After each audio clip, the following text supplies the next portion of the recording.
going to continue with the lectures, and this afternoon we are going to focus on atopic dermatitis in dogs first, then the equivalent disease in cats, which is feline atopic cutaneous syndrome, and then at the end we will review a few clinical cases and how to manage them of different diseases, not atopic or in cats and dogs and cats. Let's see if it's working. Yeah. Atopic dermatitis is probably the most common and most important disease that we see in dogs. Skin disease, I'm meaning. It's a very common condition. The recent epidemiological data report that probably 15% of dogs overall are affected by this condition. In some breeds, for instance, West Highland White Terriers, French Bulldogs, there can be over 40% of dogs. So it's a very common condition. Just to give you an idea, in a, let's say, normal day at my hospital, if we see, let's say, 15 or 20 dermatologic patients, 50% are atopic dogs. And someone just this morning mentioned the saying that is a very common condition. It's surprising that being so common, well-known disease, so many patients end at a referral hospital, because you expect that we see only uncommon, rare conditions, difficult cases, but many of the cases are simply atopic dogs because the management of the condition, it's difficult and is not adequately, let's say, approached in many cases. So it's relatively easy to see that this dog, this patient, Benjamin, a 2 years old young dog with a very pruritic dermatitis, is an atopic dog after ruling out other conditions. It's more difficult to know exactly what is the best treatment for this dog, because now we have plenty of treatments and it's not so easy to define how to manage the patient on the long term. And in many occasions, what makes difficult the management of these cases is that the owners are not prepared to understand that this is a lifelong condition. In many of my patients, when I make the history of this dog and ask, well, I've been treated with Apoquel, and they say, yeah, when I stop Apoquel, still the same. I say, yes, but this is normal. This dog needs treatment lifelong. I don't think that if you have a diabetic dog and you go to the internist, say, you give the insulin, say, yes, but when I stop insulin, it's back again. So it's not cured. No, of course it's not cured. We need a lifelong treatment for these dogs. So we cannot cure atopic dermatitis, as you know. We can manage this well, but we cannot cure that. And the owners, in many cases, they have the expectation that we are going to cure this condition. So let me quickly review what we know about atopic dermatitis, because this is a disease that has changed a lot recently. Classically, atopic dermatitis in dogs is defined as an inflammatory and pruritic skin condition associated with the production of IgEs against environmental allergens.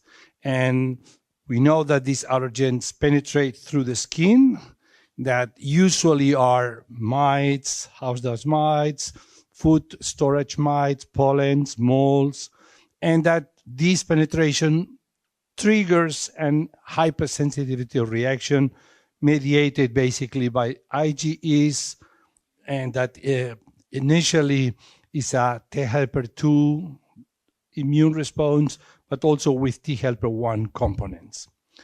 But this is the classic definition. Now, because many different investigations have brought more information, we know that basically there are 3 abnormalities in dogs with atopic dermatitis. One is this immune dysregulation that makes that when these dogs contact with these allergens, they develop an abnormal immune response. abnormal in the adaptive and in the innate immune response, leading to the production of many cytokines, inflammation, itch, IgEs, what we know. This is a big part of the condition. But we know that also the abnormalities in the skin barrier, it's part of the mechanism. And this is especially important in children. We know that 40% of children with atopic dermatitis, they have a genetic deficiency in one protein of the epidermal barrier called filaggrin. And we know that in dogs, this epidermal barrier is also abnormal, allowing more penetration of allergens. So it's not only that these dogs are predisposed to develop an abnormal immune response, it's also that the barrier is not normal in these dogs. And finally, we know that in the skin surface, there is an abnormality in the skin microbiota. We have a very well-defined composition of the bacteria in our skin. Many. In dogs, we have identified at least 1,000 different bacteria living on the skin of the dog. And in these atopic dogs, the composition and the diversity of these skin microbiota, it's different. There's less diversity, there is predominance of some bacteria that are not so protective. These three things together makes that the dogs develop this chronic inflammation of the skin that lasts lifelong. And this makes that when we try to treat this patient, we have usually to target different parts of the condition. We need to control the itch, we have to reduce the immune response, the hypersensitivity and the inflammation. We have to repair the skin barrier, and if possible, we have to increase the diversity of the microbiome. So these different targets are not always used in the treatment of a patient, but sometimes we need to take in account that we need to do all these things to have a healthy skin again, to repair completely the skin of one atopic dog. And you will see that in the treatment of atopic dermatitis, there is not a single treatment. When I was younger, people used to ask questions like, what is the best treatment for atopic dermatitis? What do you use for treating these dogs? Depends. Depends on each case and how is the skin, how is the microbiome. So you need to make a different treatment for each one of these patients. And in many cases, you need the cooperation of the guardians, of the pet owners, because I usually tell them, I know the overall data about oclacitinib, about cytopoint, about cyclosporine, about any treatment, but I don't know exactly what will be the best for your dog. We need to try, see how respond your dog. You need to help me, and then we will find what is the best treatment for her specifically, and then we will maintain that. So the condition, it's very typical from a clinical point of view, and I'm sure that you all recognize atopic dermatitis. It's a disease of young animals, usually begins between 6 months and 3 years. Now there are a couple of studies, very interesting, showing that many dogs develop atopic dermatitis before 1 year of age.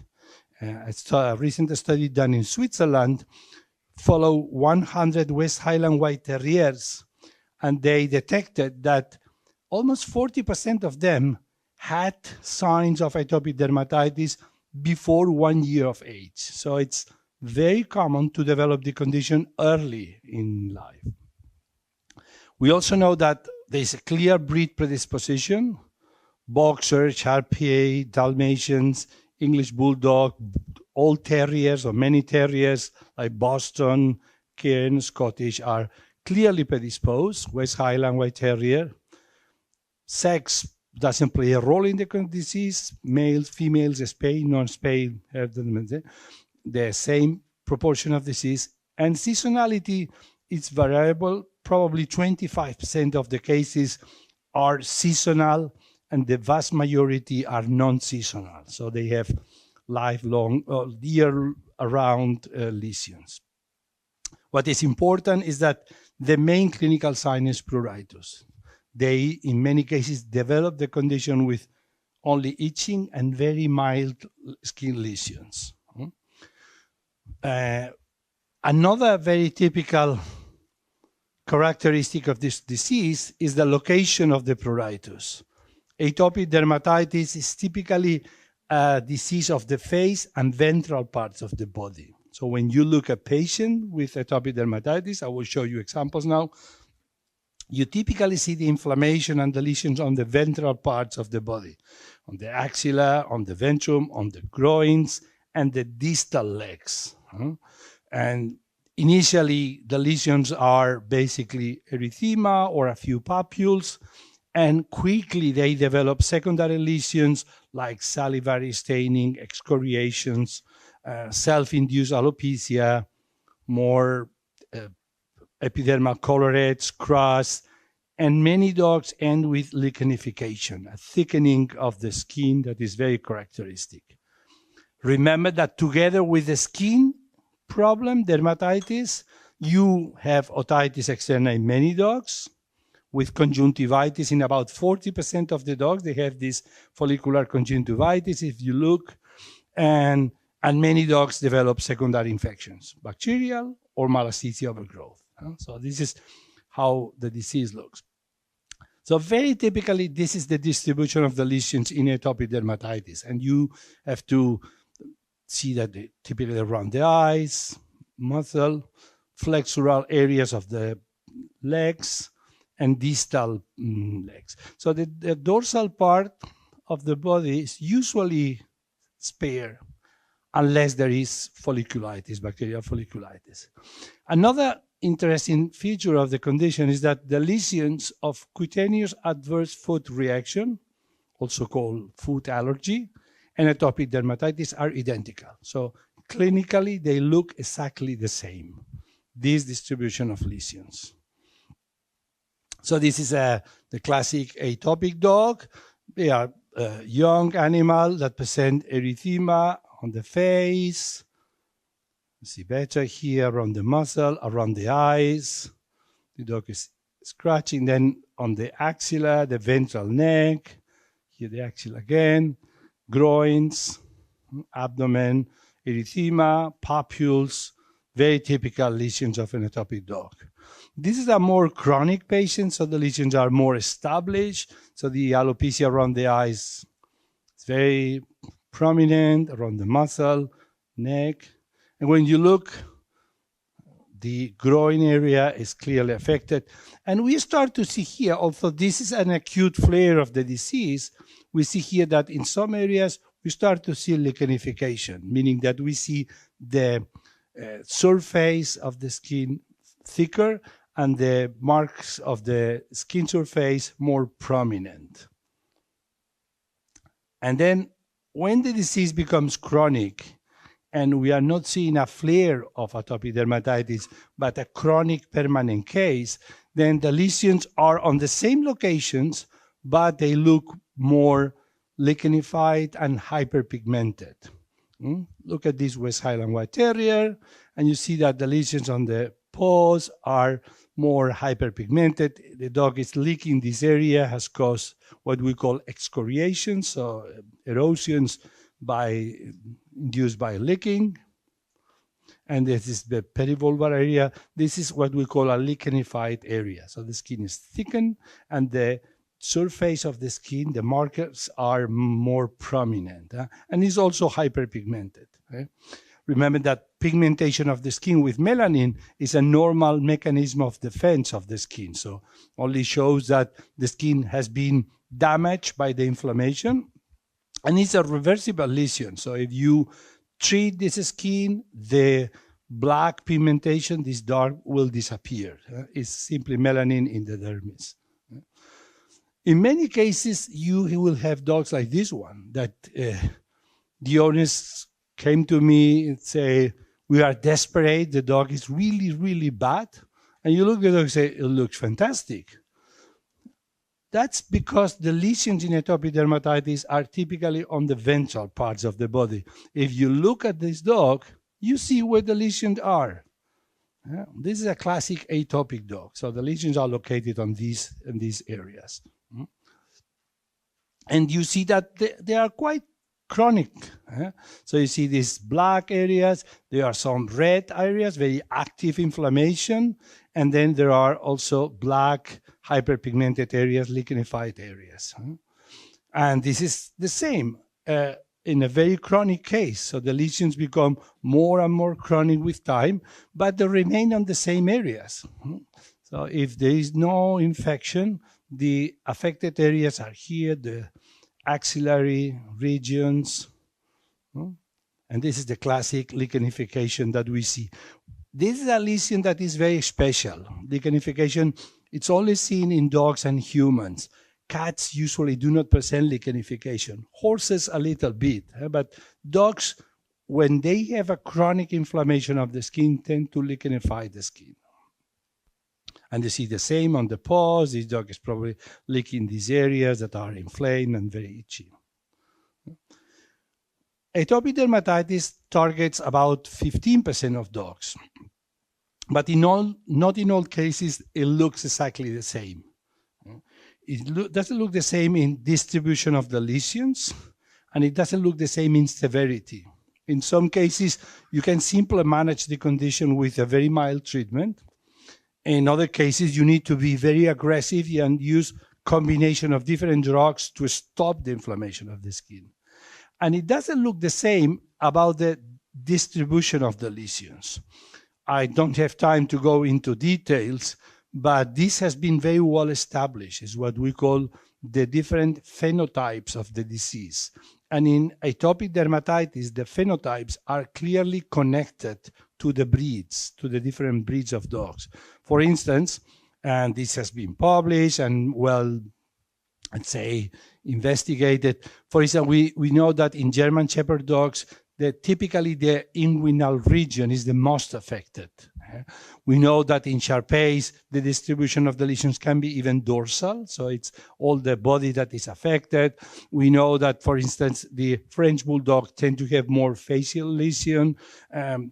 Each breed has a different pattern, and there are books talking about this, and it's convenient to identify the different presentation of atopic dermatitis in the different breeds, because one is the big picture, facial, ventral areas, and then each one has different peculiarities. Golden retrievers and Labradors tend to have more otitis as the single manifestation of atopic dermatitis, for instance.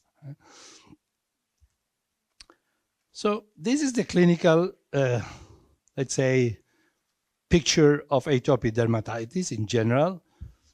How is the diagnosis of atopic dermatitis? Well, it's important to remember that we do not have a diagnostic test for atopic dermatitis. There is not a test that allows you to say this dog is atopic or not. What we call allergy tests, in fact, are not tests for diagnosing allergy or atopic dermatitis. They are tests to select allergens for immunotherapy. The diagnosis of atopic dermatitis in all species, in cats, in dogs, in humans, in horses, it's a diagnosis of exclusion.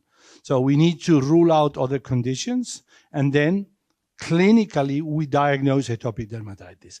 And only when we have done this, and we know that this is a case of atopic dermatitis, we begin with the treatment, and we can do allergy tests to identify the allergens. If you use the serum-based test or the intradermal skin test to diagnose atopic dermatitis, you will get many false positives, because if I test 100 healthy dogs, about 40 or 50% of them are positive for allergens. So I can conclude that these dogs are atopics, and they are not. If I do the test, people sitting in this room, many of us will have circulating IgEs, and we are not having clinical signs. So the tests are not useful for establishing a diagnosis. Many other conditions can make even more positive a dog. Sarcoptic mange, for instance. Most dogs with scabies are positive to the allergy test. If you do this, you can have wrong results. So the diagnosis is based on very systematic diagnostic work. If you have a dog that has a clinical picture that is compatible with atopic dermatitis because of the age, the breed, the type of lesions, the presence of severe itch, then you have to rule out conditions that can be responsible of this presentation. We can begin with other parasitic or infectious diseases, rule out scabies, flea allergy dermatitis, pyoderma malassezia with different tests, skin scrapings, or serology for scabies, looking for fleas. If we have any doubt, be sure that the dog is an adequate treatment for ectoparasites. Now we have isoxazolines, that's very easy. Then doing good cytology, rule out bacterial overgrowth or bacterial infection, and the same for malassezia. And when we have ruled out these conditions, then we do the food trial to rule out a food adverse reaction. This can be usually done in 2 or 3 different steps. In the first consultation, you rule out fleas, scabies, demodex, so these easy things. And if you have ruled out all these conditions, then, and you have investigated secondary infection, then you do a food trial to rule out food allergy because these 2 conditions are very similar. And if we'll see now, if the test is, or the food trial, it's not effective controlling the condition, then we consider that the dog has atopic dermatitis. So the food trial can be done with homemade food or with commercial food, prepared food like this that you have here. And usually it's a test that lasts for 8 to 10 weeks. What I tell to my clients is that I know it's complicated. It will be 8 to 10 weeks, but it's important that we know the role of the food in this process, because this dog will be lifelong affected by this condition, and it's important to know if with food we can manage this condition or not. There are cases when we have both conditions together, food allergy and atopic dermatitis mixed together. And I need to know how far I can go just managing the food component of that to control the disease.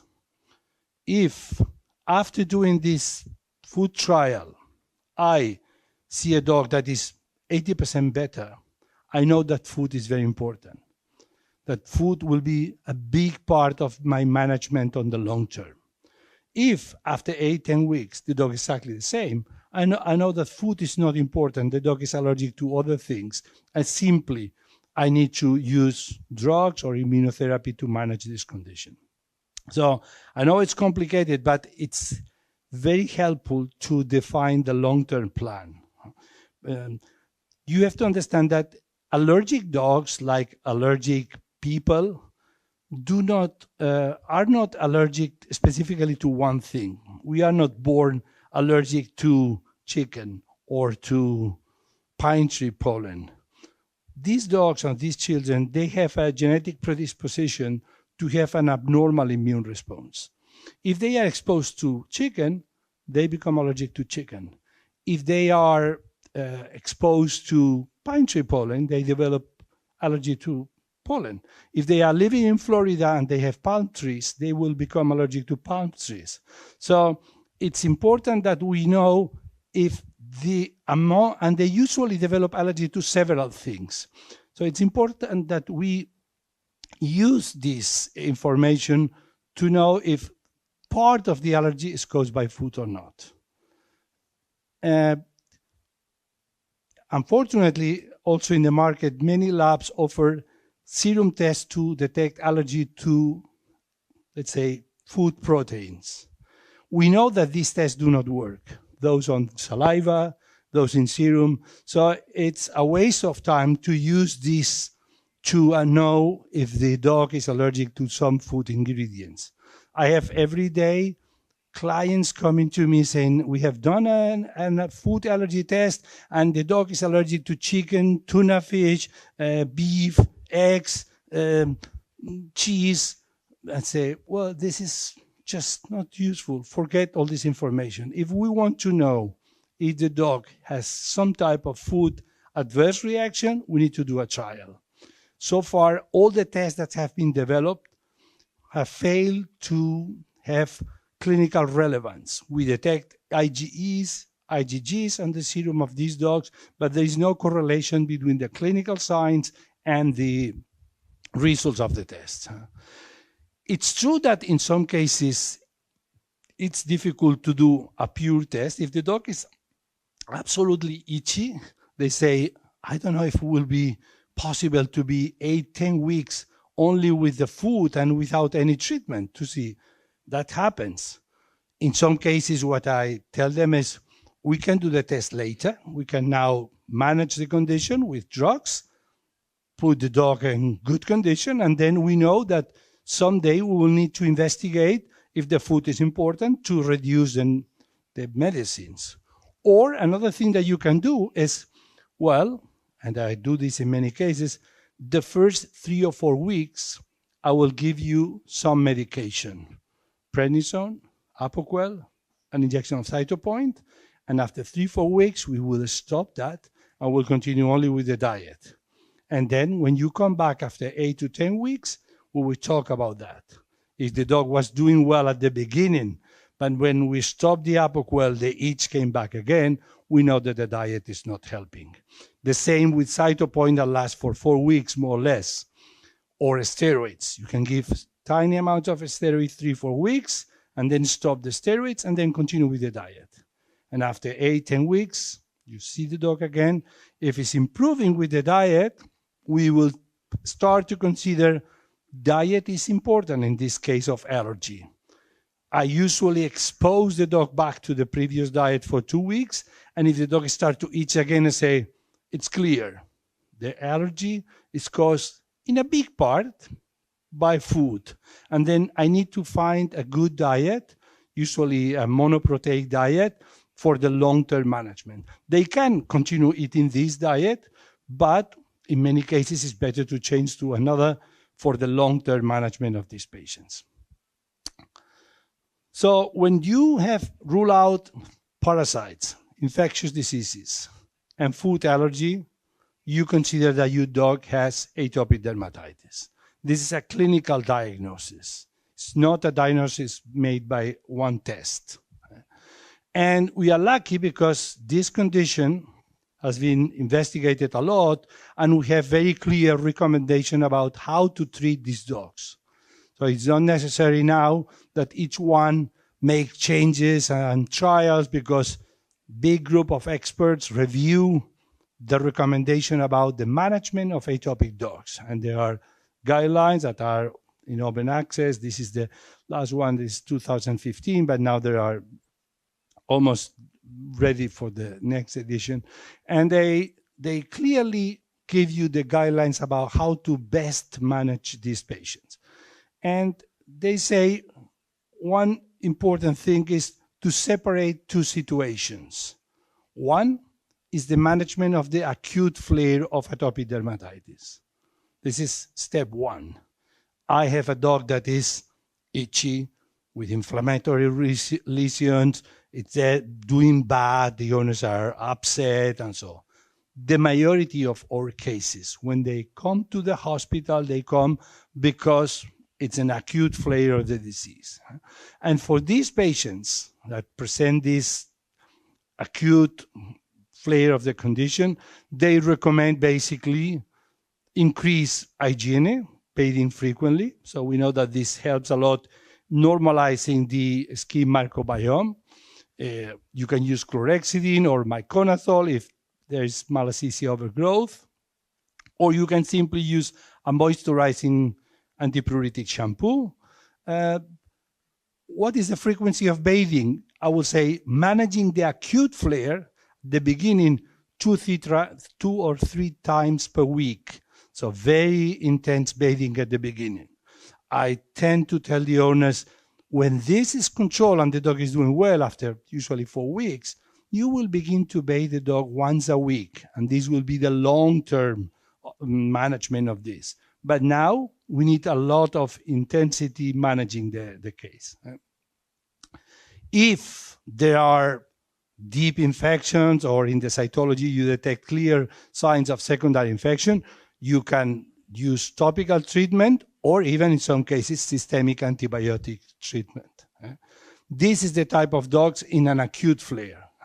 So very inflamed, very itchy, with, in this case, there was some malassezia overgrowth. These are dogs also with a very acute flare of the condition. So you see that there is a lot of inflammation around the eyes, the ventral pinna, around the muscle. Also, at the beginning of the treatment of the acute flare, we need to stop the pruritus. And we are lucky because now we have different drugs to do that. But it's very important that these dogs stop itching immediately or very soon. And we have 3 options only to do that, to begin the treatment of these patients.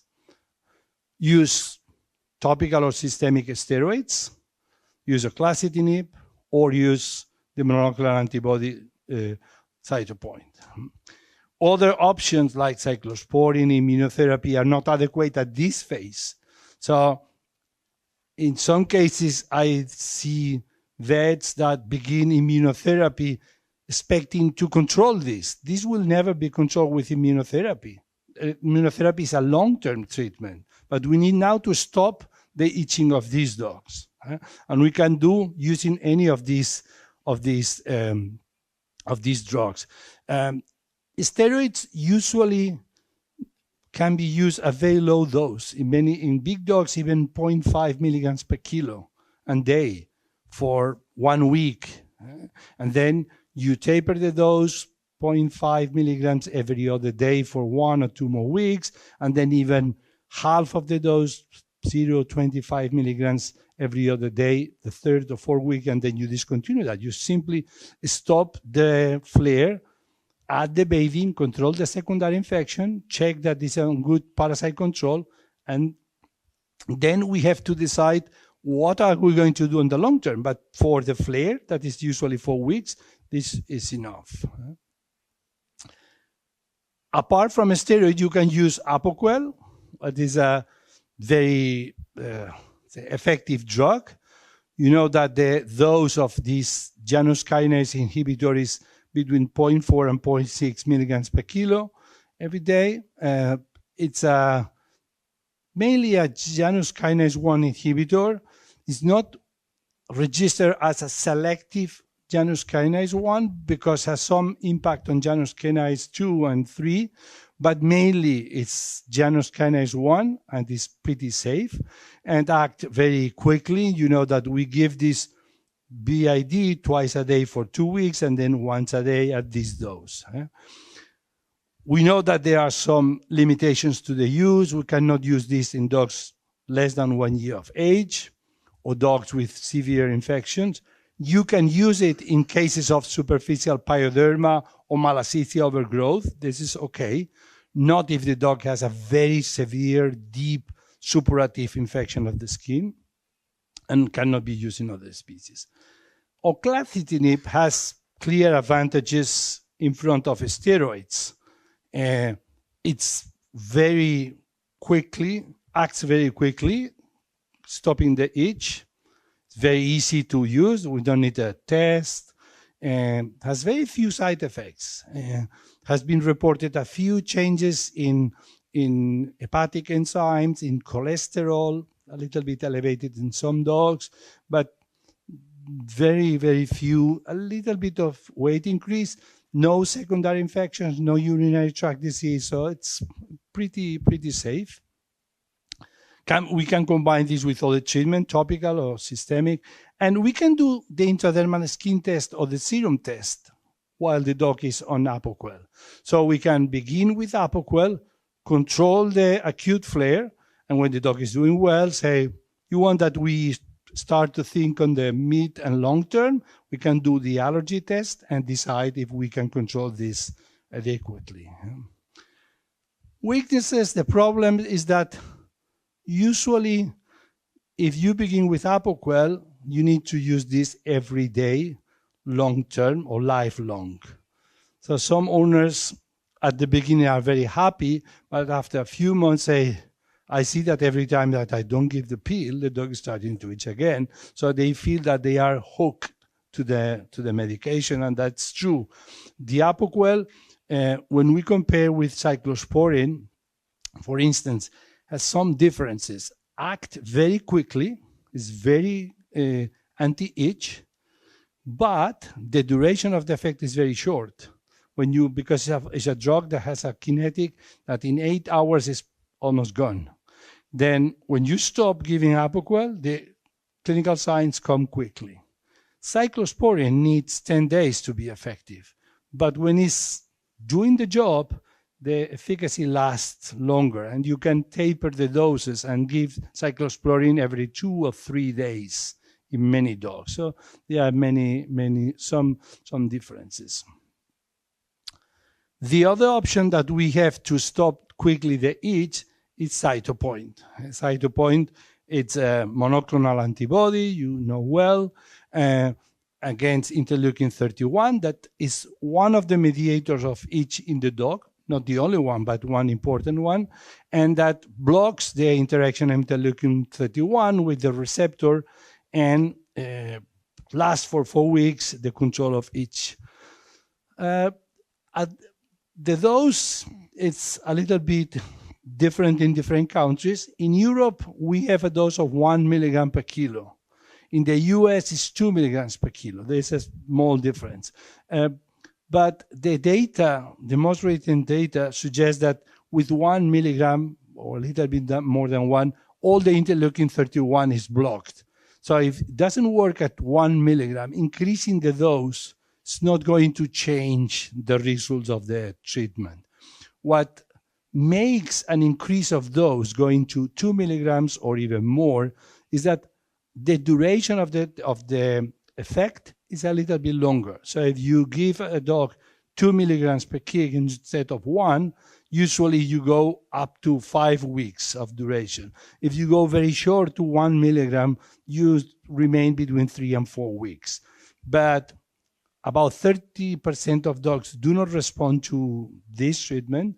And if you increase the dose 2, 3, 4 times, you are not making these dogs to become responders, because the reality is that probably there are other mechanisms causing the itch and the atopic dermatitis in these dogs, not only the interleukin-31. Apoquel and Cytopoint are similar drugs, but they are not exactly the same. So the Apoquel blocks the Janus kinase and blocks the expression of different cytokines, and therefore has a broader action. And it's also a little bit anti-inflammatory. So if you have an inflamed skin, Apoquel is more adequate than Cytopoint. Cytopoint acts only on one cytokine, interleukin-31. That is mainly a pruritic cytokine. So if you have a dog that only has pruritus and very mild lesions, Cytopoint is a very good choice. If there are very chronic inflamed lesions, Cytopoint alone is not the best option to begin with. I used to begin with oclacitinib or even oclacitinib plus some steroids. Because if we consider these 4 drugs, steroids, cyclosporin, oclacitinib, and Cytopoint, all the 4 have antipruritic effect. But not all of them have anti-inflammatory effect. Steroids are more anti-inflammatory and less antipruritic. Cyclosporin is anti-inflammatory and less antipruritic. Apoquel, it's antipruritic and also a little bit anti-inflammatory. And on the other side will be Cytopoint, that is no anti-inflammatory effect at all and only itch. So depending on the type of lesions that you have to choose one or the other drug. the data that we have, I published a paper about that, suggests that Cytopoint works in about 70% of the cases, a little bit less than Apoquel. Apoquel is over 80%. So, and both are very fast. In 1-3 days, you see the results. So the advantage of Cytopoint is that can be given to dogs of all ages. So in dogs less than 1 year, this is usually the choice.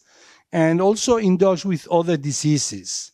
I use a lot of Cytopoint, for instance, in geriatric patients with cancer, with infections. Then when you have a dog with a history of atopic dermatitis and now is on chemotherapy with different drugs, and you don't want to add other products, the safest thing is to give Cytopoint.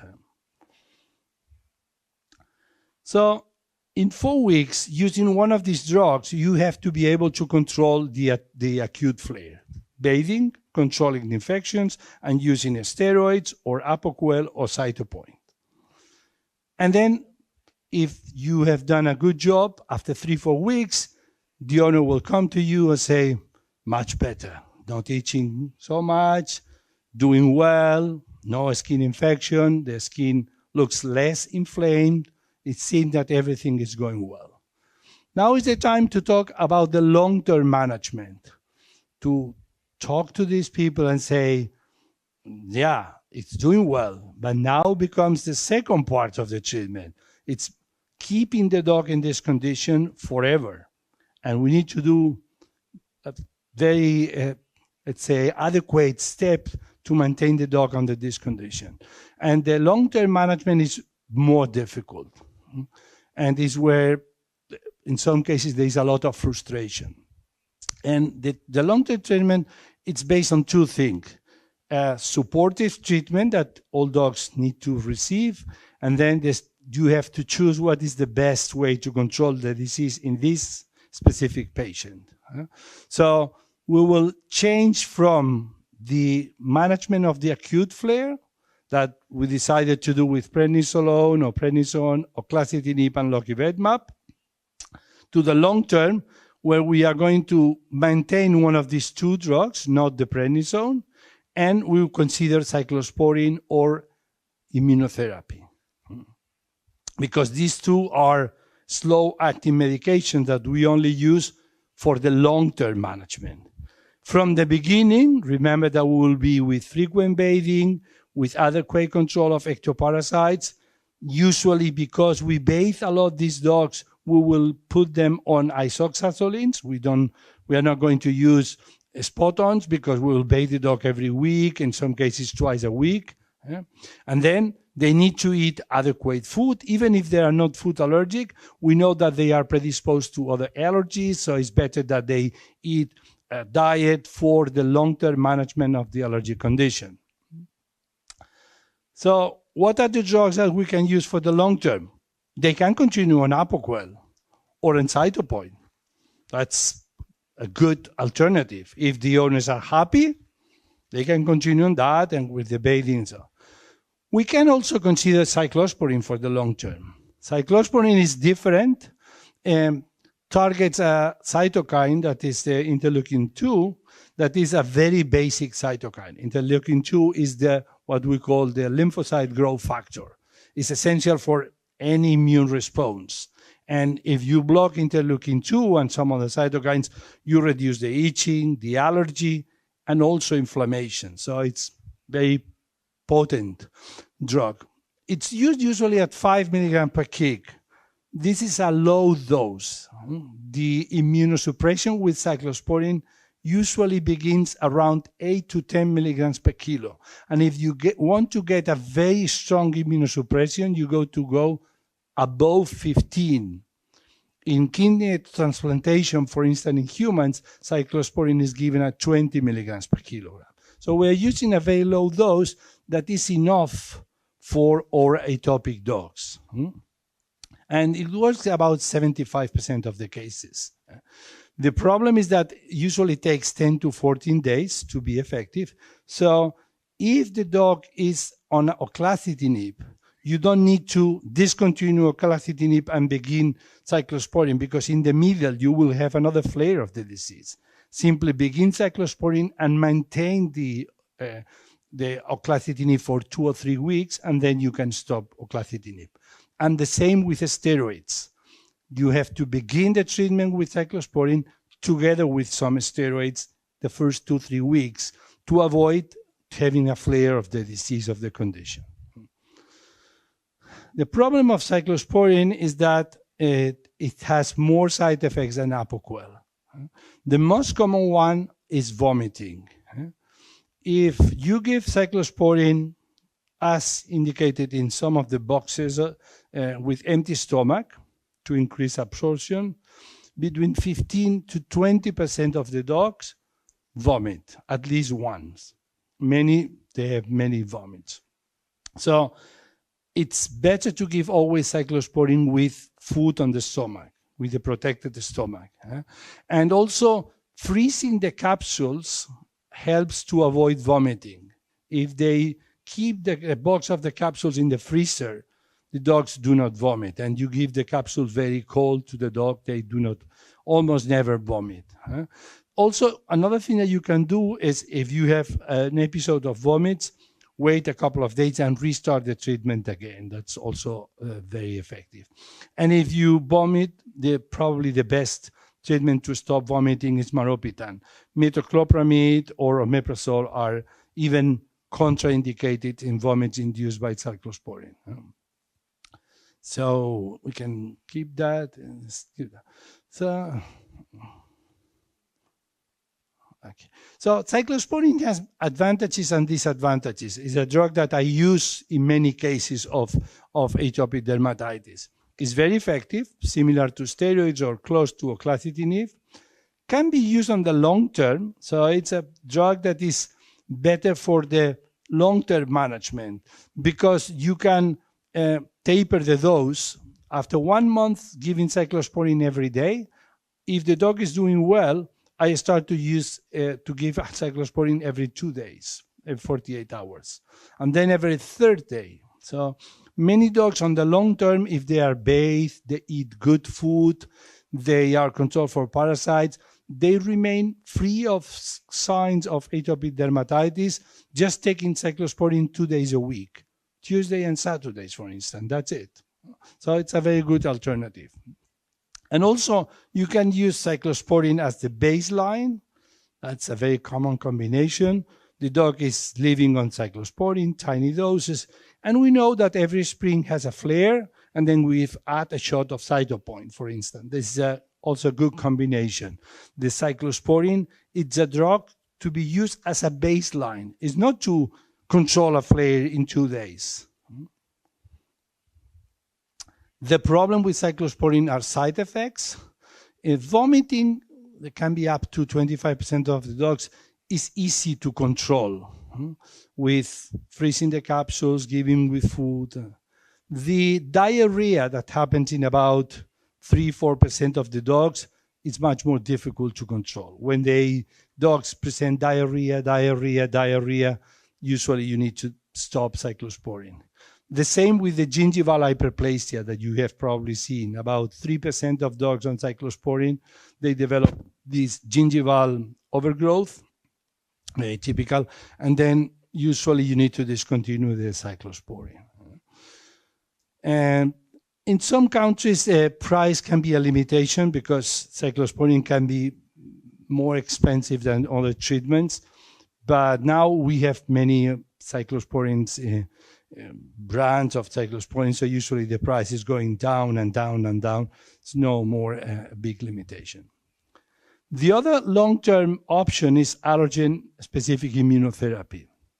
And we have the different laboratories offering this. I know that in Lithuania you have several, including NextMune and others that are very, let's say, high-quality labs.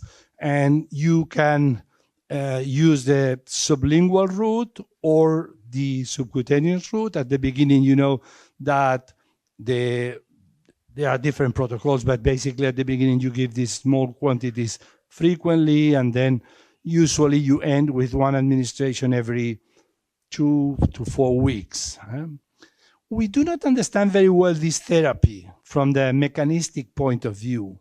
There are some papers showing that what happened in these dogs is there is an increase in the number of T regulatory cells and interleukin-10, and there is a good control of the abnormal immune response. And after a few months, the dog reduced the clinical signs of atopic dermatitis. The success rates that different labs say publish is about between 60 and 70% of the cases, depending how you measure the result, what you consider success, because it's not easy. Obviously, for this therapy, you need to do a test first, not for the other therapies, not for the diagnosis of atopic dermatitis. But if you have decided that you will begin with immunotherapy, then you need to begin with a test. And you have two options, the intradermal skin test and the serum IgE detection. They both are almost the same in efficacy. So I would say if you are working mainly with skin cases and you are a dermatologist and you test dogs every day or 2 or 3 days a week, you can use the skin test because it's a test that you need to prepare the solutions. It's a little bit complicated. You need to sedate the dog, so it takes more time, and it's a good test. But for most practitioners, I think the serum-based test, it's a very good option. If it's done at a good lab, it's simply a good test. And there are papers, for instance, this one by Ralph Mueller and Sonia Betenay, published a few years ago, that showed that the response using the intradermal skin test or the IgE-based test was more or less similar. So you don't need to be obliged to do the skin test or to think, if I use the serum test, the results are not good enough. No, they tested dogs with the intradermal skin test or serological and evaluated how many of the dogs did well or excellent or good or moderate with which one, and the percentage was more or less the same. So the test doesn't make a big difference. The truth, however, is that not all dogs do well on allergen-specific immunotherapy. We have to admit that. This is, for instance, a large case, number of cases published by the University of California. They do a very good testing of the dogs. They begin very good immunotherapy. And if you see, only 20% of dogs did excellent on immunotherapy, meaning that only with immunotherapy, disease was controlled. Only, I would say, adding bathing, parasite control, basic things. No, meaning that you don't need to add steroids or cyclosporin or any other drug. About 30-something% did very well, but not enough to be only on immunotherapy. So if you join these two together, you are about 50% of dogs that have good or excellent results. And then there is some that they do moderate, 20%. They are better than before we started immunotherapy. But sometimes I need to add something. And there is about 30% that they do not respond at all. You don't see a difference. So what I tell to my clients is, it's a very good idea to try immunotherapy. But you have to know that we can have a moderate or just nothing. We can try. I will be with you. But I do not push people to do that. No, we have to try, because if then you have a fail, they say, the dog was doing so well on Apoquel and you insisted in doing immunotherapy and you feel bad because of that. And you are not guilty. This therapy works in a big percentage of dogs, but not on all dogs. And in many cases, works only partially. But it's very good because you can reduce other drugs. The first step is that you need to talk to the owners and make them clear that they will wait for 1 year, because before 1 year is not, let's say, it's not useful to evaluate the efficacy of the test. Wait at least 1 year. Then make a good selection of the allergens with clear relevance. In some cases, the test is simply negative or very weak positive. In this case, I do not begin immunotherapy and say, sorry, the test is not clear enough to begin immunotherapy. We need to have very clear results. And they will ask you, and then to what is allergic in my dog? I don't know. If your dog, in a normal test, serum test or the intradermal test that I do, I test for about 40 allergens. I explain to the owners, if your dog is allergic to one of these common things, dermatophagoides, Pteronicinus, farine, other food, Tyrophagus, all the classic mites or some of the pollens that are in my area, we will see that. If your dog is allergic to a very strange substance or very strange pollen that your neighbors bought a new tree and it's all the time exposed to this is not in my panel. I will not detect that. I cannot test for everything. So they have to understand that if it's a common thing, we will detect that. If the reaction is very strong, we will detect and we can begin immunotherapy. Do not use many allergens. In human medicine, they know that you don't need to mix 10 allergens. Even if you have many positive in the test, tend to select those that are more prominent, stronger, and you don't need to use, for instance, molds in the preparation. Usually, I put the mites and a few pollens if they are clearly positive. And if you can do immunotherapy with 3-4 allergens, fantastic. And also use supportive therapy. So don't stop everything and say, now it's time for immunotherapy. I stop Apoquel, I stop bathing, I stop everything, because then you will have a flare. So you have to continue with the Apoquel, start the immunotherapy, and after 2-3 months, or the cyclosporin, say, let's try to reduce even more the cyclosporin to see what happens. The immunotherapy is a good option too. In fact, it's the only one that can cure the disease with very few side effects. You almost never see a side effect. Some dogs, after their injection, they have each 1 day. And also it can be, like the cyclosporin, used as a baseline for control on the long term.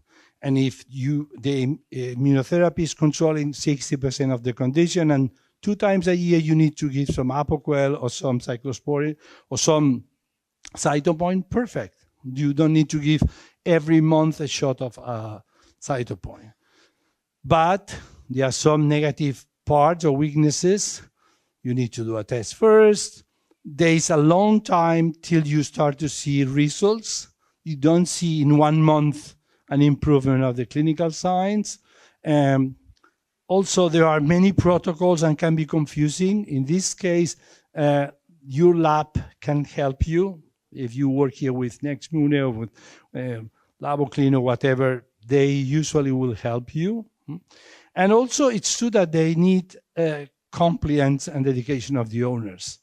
Therefore, the selection of the pet owners is very important. You need to select people that they want to do that they ask you, is there an alternative to give him pills all the time? We want to do this. They are interested. They follow. These are the Remember that in addition to your treatment choice, you will keep the permanent flea control, parasite control. You will control secondary infections. Every time that you see this patient, you will do cytology, check the gingiva for hyperplasia. You will check the ears with cytology. So we will control these patients a lot. And they will continue with frequent bathing. And in some cases, you can also help the epidermal barrier with spot-on medications. For instance, those with sphingosine or with other lipids, they are several on the market that contain essential fatty acid that help to repair the skin. Don't use these that are very expensive medications at the beginning when there's an acute flare, because we know that the acute inflammation is the main cause of abnormalities in the epidermal barrier. So if you have a dog that is itchy, inflamed skin, it's nonsense to start to add essential fatty acids spot on or by mouth, because the inflammation that we have there, it's in some way destroying the epidermal barrier, decreasing the amount of filaggrin, increasing the permeability of the barrier. We need to normalize the skin with powerful drugs, oclacitinib, steroids, cytopoint, normalize the epidermal barrier. When it's normal, it's worth to use this, because you help to, when the skin is well, to reduce the use of the other drugs. And also you can use adequate foods for these patients, and especially those that have big amounts of essential fatty acid that reduce the inflammation. It's true that some owners will ask you, should I use complements or the essential fatty acids in food? If possible, it's much better that this addition of essential fatty acids, especially omega-3 that is anti-inflammatory, it's in the food. There are studies showing that it's better to use a top premium food with a lot of essential fatty acids, like this one for instance, Atopic care, that is specific for the management of atopic dogs, than eating bad food and adding big amounts of essential fatty acids. So the absorption, it's much less. So what I tell them is, if possible, use one top quality food for allergic dogs. If you cannot afford that, or you have free food for the low quality, then we need to add as a supplement essential fatty acids. There are several studies showing that this approach, managing the epidermal barrier with essential fatty acids and with spot-ons, is effective. This is a recent publication in 2020. They follow a group of atopic beagles when they cause a flare of the condition with exposure to dermatophagoides. And then you see that those with the spot-on, they did much better on the long term. So it's clearly that you can manage that. This is another one using a moisturizer on the skin surface with glycerol and propylene glycol that protect the epidermal barrier. So these are all treatments for the long-term phase to reduce the use of cyclosporine, Apoquel, and so on.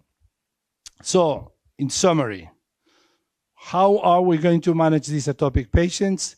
In two phases. Phase one is to control of the acute flare, and we will target different parts of the disease. So we will use antimicrobials, antibiotics to control infections if we have infections. We will control inflammation of pruritus using prednisone or oclacitinib or lokivetmab. And if we want, we can begin as soon as this is under control, the other treatments.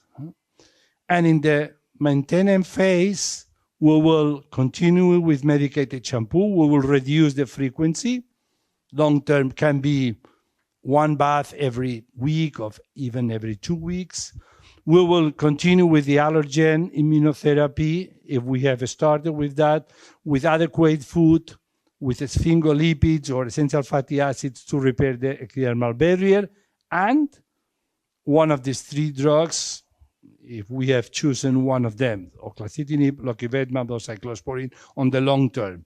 The better that we use these drugs, the less of these that we are going to use. So if the dog is very well controlled, it's parasite control, it's bathed frequently, it's eating a very good food, it's using some spot-ons to protect the epidermal barrier, probably you will need less supplements with Apoquel or lokivetmab or whatever, okay? And I think this is the last one. This is our patient before and after. So if you target the acute flare and then try to find the best option for the long term. These dogs, they have a very good quality of life in almost all cases because it's a disease that cannot be cured, but can be managed. And I don't know if you have questions now. Here you have one. Maybe it's a bit off topic, but I would like to ask your opinion about taking blood instead of, like, for example, Atopic, or what kind of food allergies they don't have. Is it worth it or not worth it at all? No, it's not useful at all. So don't waste the time and the money. There are many studies showing that it doesn't work, and not a single one showing that it works. Just to give you one idea, when I was teaching in the US, in Boston, we did an experiment with the classroom. There were 80 students, and I told them, listen, this test doesn't work. Don't use it. But we are going to do a test. Do the test to your dogs, healthy dogs. And there were 80 students, about 60 of them had a dog. We took sample, we took saliva, we did the 2 tests, and we checked the results. Of the 60 dogs that we tested, 55 were positive to many things. And none of them had clinical signs of nothing. And even in many of the cases, they were positive to things that they have never eaten. They say, how is possible? It's positive to avocado, I never have given a shrimp to my dog. And so there are so many cross-reactions. It's not clinically relevant. Don't do these tests. Not even, because there are some papers that say, well, it can be a pre-screening to know what to do in the diet. Not even for that. So at this moment, it would be fantastic to have a serum test that helps, but it doesn't work. More comments or questions? Is it really true that if alcohol doesn't work for dog, it is not worth it to use cytokine? No. That's a very good question too. There are dogs. We do not know exactly the reason for that. But there are clear data showing that some dogs respond to Apoquel and they do not respond to cytopine.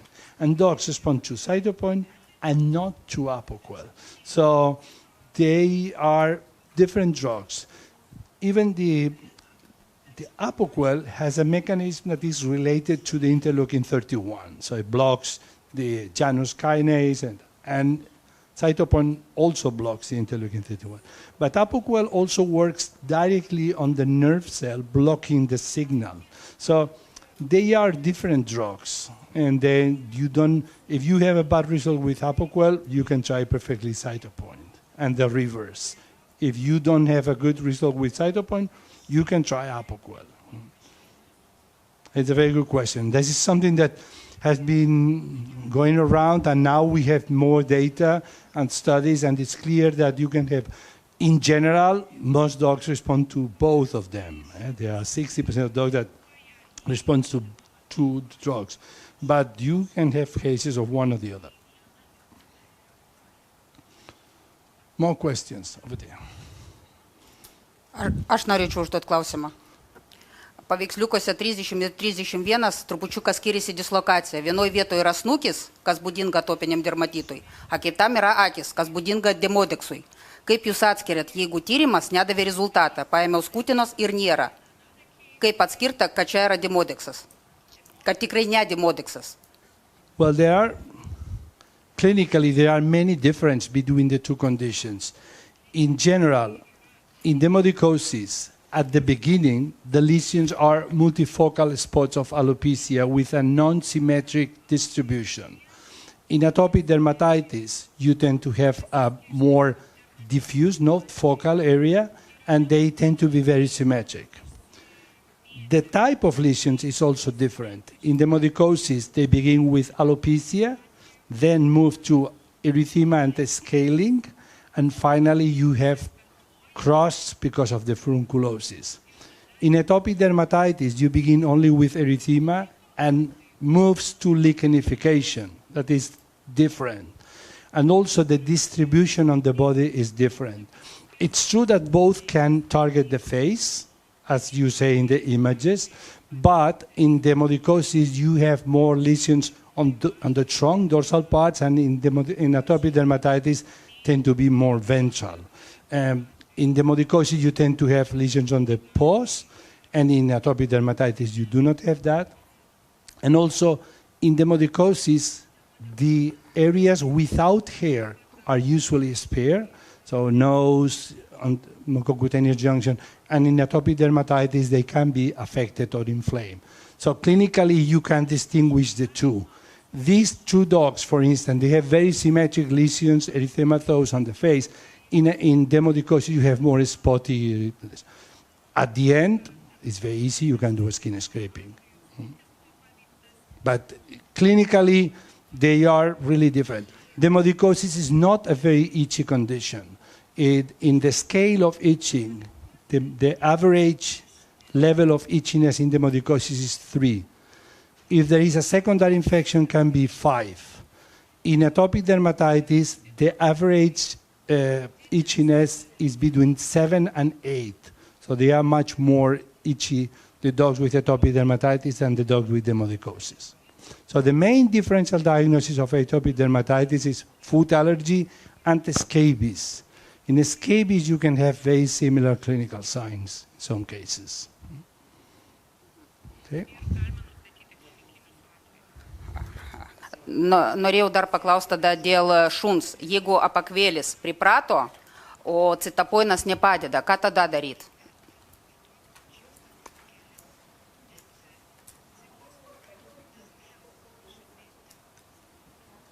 So the question is, if Apoquel doesn't work and cyclosporin doesn't work. Okay.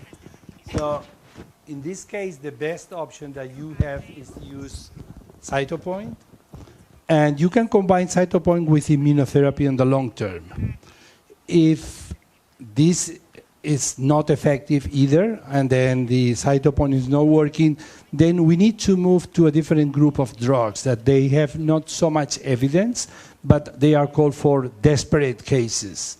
And these are basically gabapentin and mofetyl mycophenolate. So these will be the two rescue drugs that we use in cases that everything previously has failed, including cytopoint. But if you have a dog that failed on aclacitinib and on cyclosporin, the next thing to try will be cytopoint and to begin immunotherapy.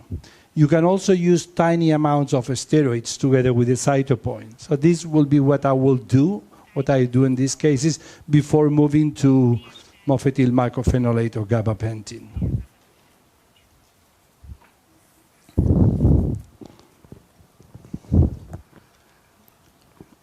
Dėl dietos norėjau paklausti.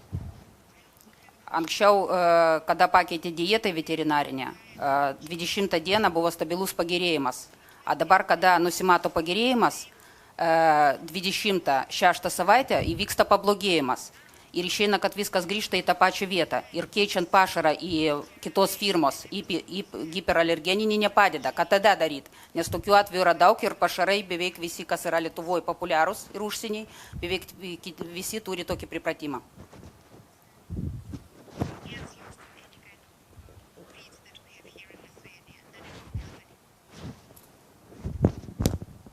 Yeah, this is a good question, and that happens sometimes.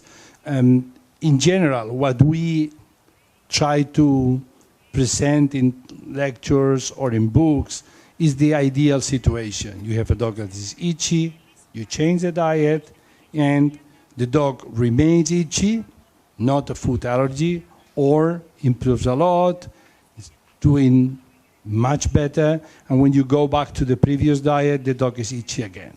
And then you know that it's food allergy. This is true and happens in many cases. But there are also the situations that you suggest. There are some dogs that improve a little bit in the middle of the food trial and then becomes bad again. Or dogs that the owners say, nah, it's a little bit better, but it's not perfect. We don't know all the details about these dogs, but we assume that these are dogs that are allergic to environmental allergens and also to some food ingredients. So the food is part of the problem. And then what I do in these cases is I consider this dog atopic dogs. I manage with the classic treatment for atopic dog, or clasitinib, cytopoint, cyclosporin, immunotherapy, whatever. And I consider to use a diet that in principle can be less harmful than eating everything. But I know that I'm not going to control these dogs with diet. Paskutinį klausimą. Aš norėčiau paklausti testus labai domina. Kaip, kur juos gaut, kaip nupirkt ir kur tą metodiką galima paskaityti. Apie testą darymą ant nugaros alergenų. Kokios firmos jos platina?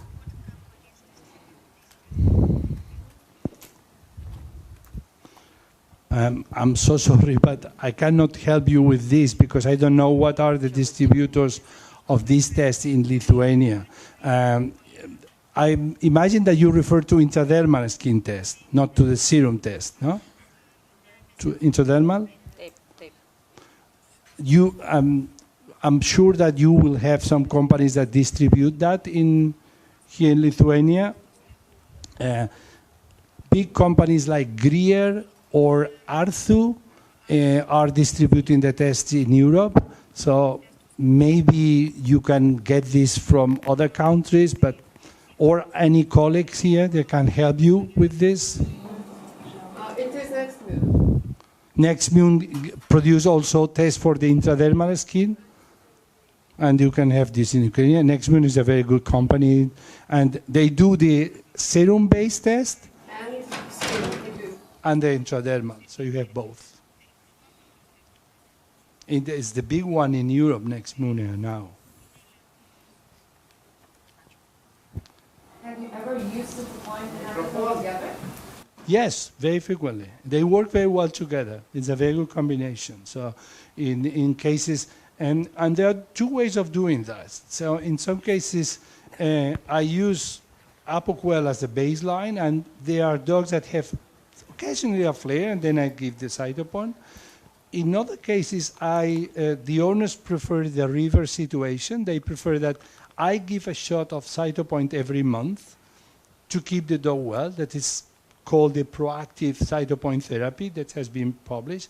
But they keep at home a few tablets of Apoquel for the bad days, between one injection and the other, and then those days they reinforce with the Apoquel. So it's a safe combination in both ways. So one as the baseline or the other one.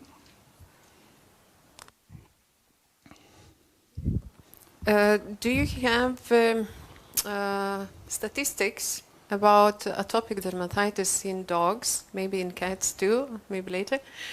For dogs exactly, is it inhalant allergens as a reason, food allergens and environment allergens, which is contact, which is most often? That's a very good question. What we know is the main way of penetrating the allergens is through the skin, and maybe a little bit through mucosal membranes. But we know that the beginning is the capture of the allergen by Langerhans cells of the mucosa and the skin.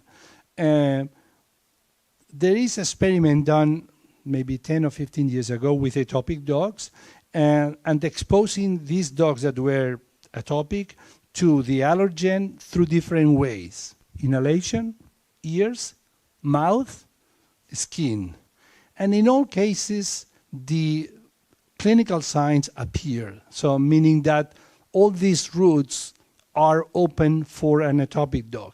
But the most important one was the skin. So we changed the name of inhalant dermatitis to atopic dermatitis because we think that the main route is the penetration through the epidermal barrier. But in this experiment, when they were exposed with inhalation or through the ears or into the mouth, they also had flares of the disease. So all the routes are possible. But maybe it's when it's inhalant, now we have reactions in the mucosa mostly, probably. Or is it Probably, just, but we yes, don't but- know. We don't know. In these dogs, they were atopic beagles. The clinical signs were more or less the same, were similar, independently of the root. So they had flares of the disease. We have used this. In dogs, it's not the best steroid. It's not the choice. In cats, we use a little bit more triamcinolone, but dexamethasone is better in cats. So we tend to use prednisolone or methylprednisolone in dogs and dexamethasone in cats. But it's true that we don't know why some dogs and some cats, when you change the steroid, do better. So in desperate cases, we try different steroids, and then even we try triamcinolone. But it's not the top steroid. Histamines, antihistamines, how they work? Antihistamines don't work very well in dogs or cats. So there are big discussions about that, but all the studies done with a good control show that the amount of benefit of antihistamine is tiny, so we almost never use them, unfortunately. A little bit in cats, we try when we are very, very desperate, but the studies show that there is no difference. It's almost like a placebo. Unless you give a high dose that are a little bit sedating with the, let's say, the first generation antihistamines like hydroxyzine or cetirizine or doxepin, they get a little bit of effect because they are sedating. Aš dėl alergijų norėjau paklausti. Man atrodo, kad prie pakvėlio ir prie citaponito, nežiūrint, kad labai neseni vaistai, vyksta labai greitai pripratimas. Ir praktiškai alergijos pasidarė sunkiai valdomos. Nėra tokios teoriškai baimės, kad po pakvėlio jau niekas per daug nepadeda. Tai vat, kas po to bus, jeigu pašarai neveiksmingi, mano nuomonė, netokie veiksmingi kaip anksčiau, a pakvėlis pripratimas labai greitas, o citapontas arba neiššaukia tokio efekto, kur laukia, arba šalutinis poveikis yra didesnis ir klientas daugiau nepatenkintas, nei prieš tai tu kišiesi.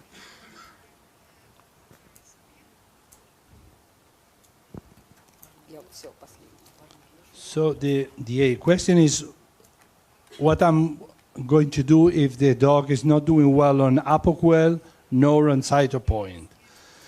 You need to try different drugs. You have to try cyclosporine with prednisolone, or you try immunotherapy. At the end, there will be something that works. I have never had a case that I could not manage of atopic dermatitis. So at the end, you find combination of drugs that are effective. So I think it's ideal to, as you said, that with the food you can manage that, or with Apoquel. But in some cases, you need to try different combinations. With Apoquel, the lack of response is really uncommon. So when we have been following patients, it's not so common that they stop responding to Apoquel. There are dogs that do not respond from the beginning.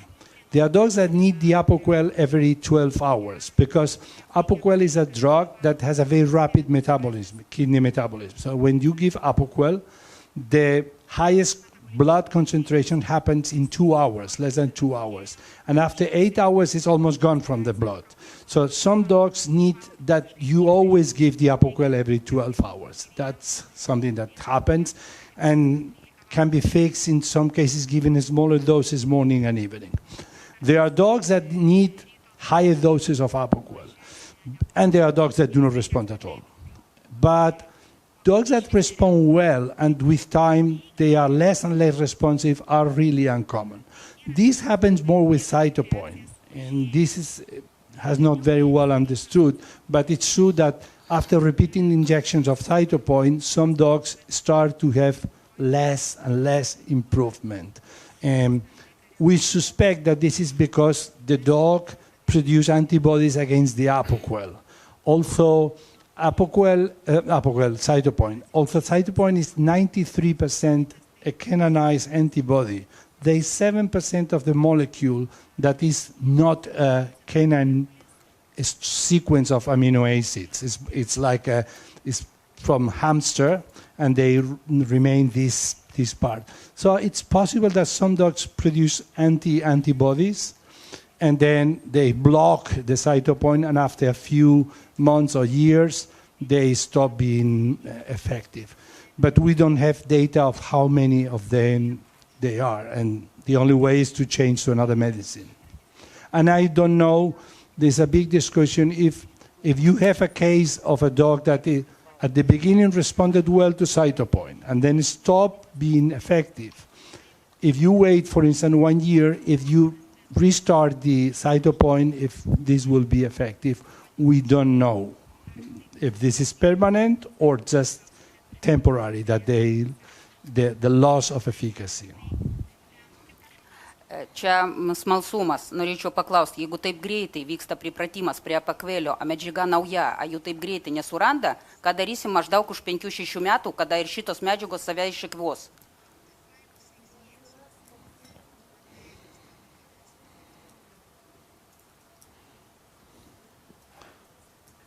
Yeah, the question is, what are you going to do after 5-6 years of wound control of Apoquel if the dog stops responding? You need to find an alternative. So try other drugs or try immunotherapy, that in many cases works. But yeah, it could happen. We are lucky now that we have so many drugs. When I started to do dermatology, when I did my residency, we treated all atopic dogs with steroids. There was no cyclosporin, no Apoquel, no cytopoint, nothing. So it's better.